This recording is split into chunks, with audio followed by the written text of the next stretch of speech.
एक साधक का प्रश्न है, ये जीवन हमें किस लिए मिला है? इस जीवन का उद्देश्य क्या है? पहली बात, मैं उस साधक से कहना चाहूँगा कि आखिर जीवन है क्या? जरा इसे जानने का प्रयास करें। हमारे जन्म और मृत्यु के भीतर है जीवन। इस जीवन का कोई उद्देश्य नहीं, क्योंकि जीवन स्वयं में एक उद्देश्य है। इसका कोई लक्ष्य नहीं। जीवन स्वयं में एक लक्ष्य है। जैसे एक नदी जब बहती है तो वो समुंदर तक पहुंच जाती है। कोई ये पूछे कि उस नदी का लक्ष्य क्या है? समुंदर तक पहुंचना? नहीं। नदी का लक्ष्य स्वयं बहना है। और जब तक वह बहती जाएगी, समुंदर तक मिल ही जाएगी, क्योंकि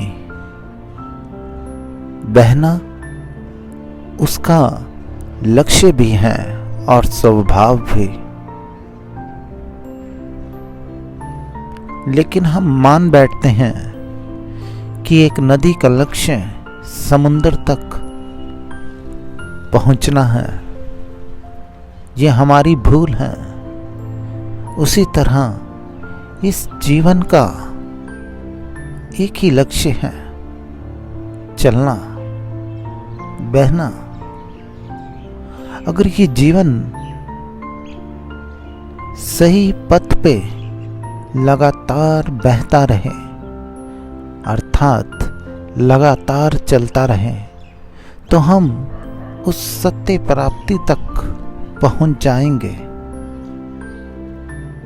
लेकिन हम कर क्या रहे हैं? आज इस वक्त हम अपने जीवन को कभी ध्यान से देखते ही नहीं। हम जीवन को एक परेशानी, एक दुख मान बैठे हैं। और हमारा मानना ही इस जीवन के लक्ष्य का निर्माण करता है।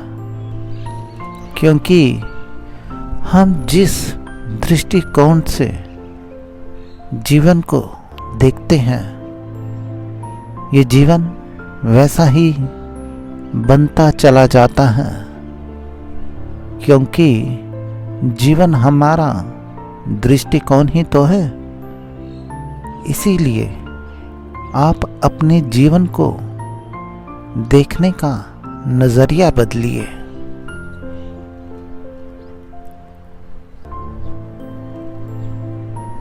क्योंकि जीवन इसके अलावा भी कुछ है जो हमसे अछूता है, जिसे हमने अभी जाना नहीं, जो अभी जानने लायक है। आप उठिए, जरा गौर से देखिए अपने जीने के ढंग को। हम किस तरह इस जीवन को जिए जा रहे हैं? क्या जीवन यही है? ये प्रश्न कीजिए स्वयं से। क्योंकि अगर इन प्रश्नों का उत्तर कोई आपको बता भी दे, तो भी आप समझ ना पाएंगे, क्योंकि वो उत्तर केवल शब्द होंगे। और शब्दों से आपका नाता पुराना है, क्योंकि जब भी वो शब्द बोले जाते हैं आप कहीं और होते हैं, क्योंकि आपके भीतर जब तक एक अच्छी सोच, एक अच्छा मन का निर्माण नहीं होता, तब तक आप उस सत्य से बहुत दूर हो जाएंगे। इसीलिए आप अपने जीवन को बड़े ही ध्यान से देखिए, उसे कितने बेहतर ढंग से जिया जा सकता है, उसे सुधारने का प्रयास कीजिएगा। मेरी बातों को बहुत ही ध्यानपूर्वक सुनने के लिए आप सबका धन्यवाद।